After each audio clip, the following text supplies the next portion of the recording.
Hai, perkenalkan saya Wahyuni Adeha. Di video ini saya akan menjelaskan tentang apa itu obligasi. Nah, langsung saja kita lihat videonya. Pada saat kondisi ekonomi dunia tuh melambat dan penuh ketidakpastian, obligasi tuh jadi salah satu instrumen investasi yang diincar oleh banyak investor. Nah, emang obligasi itu apa ya? Jenis obligasi ada apa aja? Terus cara belinya gimana? Di video kali ini, aku mau bahas tentang obligasi nih. Apa sih obligasi itu? Singkatnya nih, obligasi itu adalah surat utang gitu. Misalnya nih, pemerintah lagi menawarkan obligasi. Artinya, pemerintah itu mau ngutang gitu ke masyarakat. Loh, kok pemerintah ngutang sih?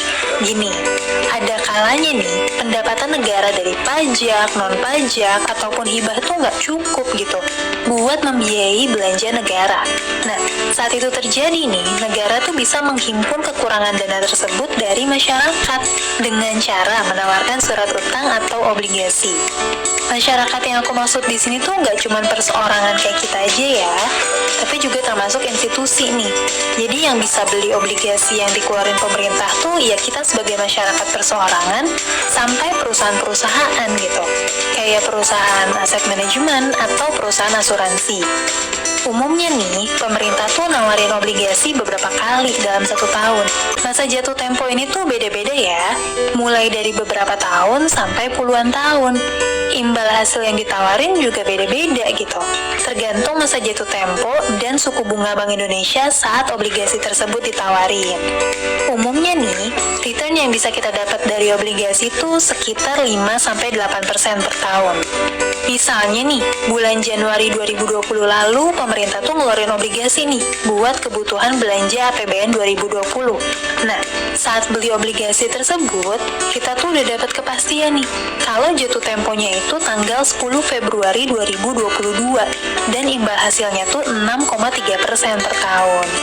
Oh ya, yang bisa nerbitin obligasi tuh nggak cuma pemerintah aja ya, perusahaan tuh juga bisa nih nerbitin obligasi.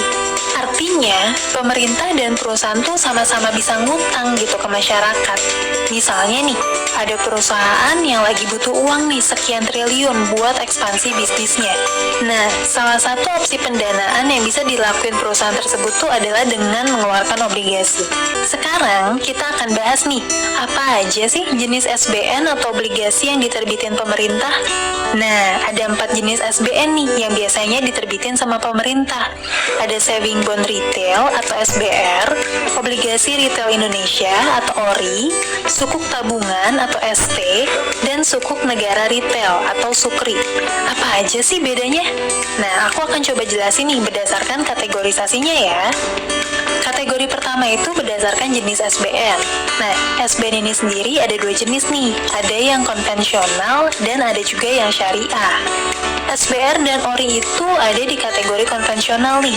Sementara ST dan SUKRI itu ada di kategori syariah.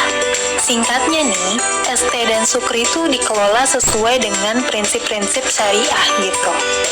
Kategori kedua adalah bisa diperjualbelikan ke sesama investor lain atau enggak. Nah, SBR dan ST tuh nggak bisa diperjualbelikan nih. Sementara ORI dan SUKRI itu bisa diperjualbelikan. Maksudnya gimana? Jadi gini, kalau kamu beli SBR dan ST, artinya nih, kamu harus pegang SBN dan ST tersebut tuh sampai masa jatuh tempo. Tapi tenang, biasanya SBR dan ST tuh ada masa early redemption nih, di mana kamu tuh bisa jual kepemilikan SBR atau ST kamu maksimal 50% dari total kepemilikan kamu sebelum masa jatuh tempo. Sementara, ORI dan SUKRI tuh bisa dipindah tangankan nih ke investor lain melalui pasar sekunder. Jadi nih, kalau tiba-tiba kamu butuh uang dan mau jual ORI atau SUKRI kamu, bisa gitu. Caranya, kamu bisa menghubungi aja nih agen penjual tempat kamu beli ORI atau SUKRI tersebut. Kategori ketiga adalah imbal hasil. Jadi gini, imbal hasil SBN itu ada fixed rate dan ada juga floating rate. Fixed rate itu artinya nih, persentase imbal hasilnya tuh tetap gitu, dari awal ditawarin sampai jatuh tempo. Kalau dari awal imbal hasilnya 8% nih per tahun, ya akan terus segitu gitu sampai jatuh tempo. Sementara floating rate itu maksudnya nih, imbal hasilnya tuh bisa berfluktuasi, menyesuaikan dengan suku bunga. Jadi kalau suku bunganya naik nih, persentase imbal hasilnya tuh akan naik juga gitu. Terus kalau suku bunganya turun banyak gimana? Apa imbal hasilnya akan turun banyak juga? Tenang aja, obligasi dengan floating rate itu udah ada batas bawah imbal hasilnya gitu. Jadi mau suku bunganya turun sebanyak apapun, imbal hasil terendah yang akan kamu dapetin tuh adalah batas bawah imbal hasil tersebut. Sekarang mungkin kamu bertanya-tanya gitu, di mana sih kita bisa beli SBN? Nah, kamu bisa beli SBN dengan dua cara nih. Yang pertama, beli saat masa penawaran. Nah, kamu tuh bisa beli nih 4 jenis SBN yang udah disebutin tadi tuh saat masa penawaran. Tanggal masa penawaran tuh udah ditentuin ya. Jadi kalau kamu mau beli saat masa penawaran, kamu harus cari info secara mandiri nih.